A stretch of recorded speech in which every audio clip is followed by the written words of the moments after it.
I'm Keith, the website plug. And if you need a custom website to build your brand or business, hit us up. We got 4 bundles to choose from. Let's get it. Contact information. Keith, the website plug on Facebook. Keith, the website plug on Instagram. KeithTheWebsitePlug.com. And to get super fast response, hit us up at support@KeithTheWebsitePlug. That's the email. Let's get a website done, man. Let's get it. Bro, make sure you subscribe to the channel if you're not subscribed already, and like a video if you appreciate the content that Paul Ron, what's the numbers I provided. Today we back with another profile piece. This one is on El Chato. In this video we're going to give some background information on his origins and come up in the Mexican narco world. Then we'll talk about how El Chato's name got hot after years of being able to somewhat fly under the radar, which put him in the crossfires of law enforcement and rival cartels. After that, we'll talk about El Chato's decision to flee to the United States before finally breaking out a situation where El Chato will end up losing his life. El Chato, real name Christian Espinoza Silva, is from the Tijuana area of Mexico. He was the son of Raul Silva Quintana, a narco figure reportedly connected to the Arellano Felix Cartel, aka the CAF. Raul was shot and killed by a group of hooded men at Mezzanine Hall in Tijuana in 2005, leaving his son El Chato to fend for himself. Years later, El Chato himself would end up working with the Arellano Felix Cartel, but by then, the CAF no longer existed as one big cartel. Instead, it had fractured into subgroups, each with their own unique sets of alliances and rivalries. El Chato worked for El Chato. El Chato worked right under the boss who went by the name of El Flaquito, who had aligned his side of the cartel with the Chapitos of the Sinaloa cartel. Together, they developed a strong rivalry with another prominent drug trafficking group operating in Tijuana, the Arzate Garcia brothers, who had also aligned themselves with the Sinaloa cartel, but the El Mayo side instead of the Chapito side. So despite Flaquito and the Arzate Garcia brothers both being affiliated with the Sinaloa cartel, they fall under different factions within the cartel, with Flaquito being associated with the Chapito side while the Arzates are associated with the Mayo side. Cartel members who work under different factions will fight against each other bitterly, no differently than they would fight against members of a rival cartel group. Over time, Flaquito's group, which included El Chato and El Chato, has gained a reputation for stealing the drug shipments of rival cartel groups. They are thought to often work alongside corrupted government personnel such as National Guard soldiers who receive weekly bribes during these thefts. In April of 2023, Flaquito and his men reportedly orchestrated a fake raid with National Guard soldiers, stealing a shipment from the Mexicali Valley which belonged to another cartel leader. This earned the group a considerable amount of heat from law enforcement and rival cartel groups. Narco banners began appearing in Tijuana, which called out Flaquito for the theft and threatened the members of Flaquito's group, including El Chato and El Chato. Then, in November of 2023, Flaquito and his men reportedly orchestrated a fake seizure of a drug shipment that belonged to a rival cartel group. They coordinated with a number of police officers, National Guard soldiers, and investigators from the State Attorney General's office. The drugs seized were never entered into evidence and were conveniently lost. This drug shipment theft earned Flaquito and his men even more heat, with banners naming and threatening his group appearing in the streets of Tijuana again. That same month, El Nini, who was Flaquito's primary connection with the Los Chapitos, was arrested.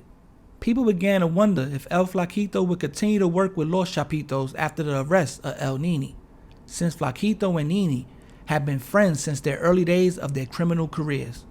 In December of 2023, all the heat on El Flaquito finally caught up to him when there was a high-profile attempt to kill El Flaquito in which he was shot and hospitalized, but somehow survived and escaped the hospital evading capture despite it being surrounded by law enforcement. After El Flaquito was shot, Flaquito along with El Chato and El Chato decided it would be in their best interest to flee the city of Tijuana and find another location to lay low in for the time being. El Chato eventually traveled to the city of San Diego, hoping to hide out in the US, although it's not exactly clear when El Chato got there.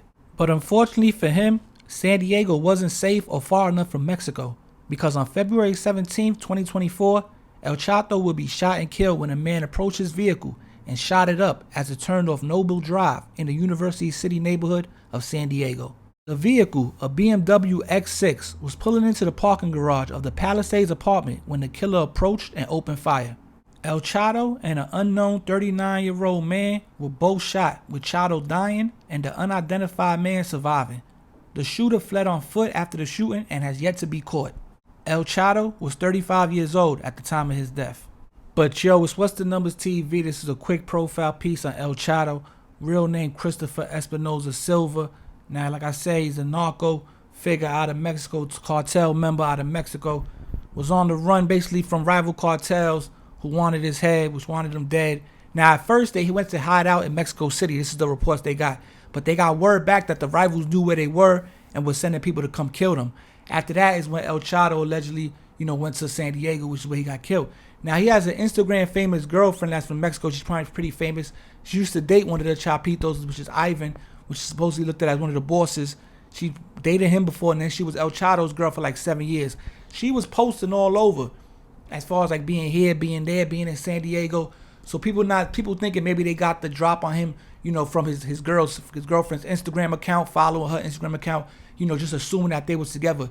Even though she didn't post him, but when she died, she posted pictures of them at different events and at different places where she only posted at the time.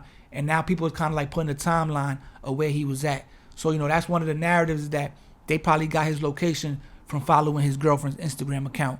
Now, I need to note this also. It's rumored that they were government informants for the United States. I'm not exactly sure how true that is, but that's the rumor why they was even in the United States and all that.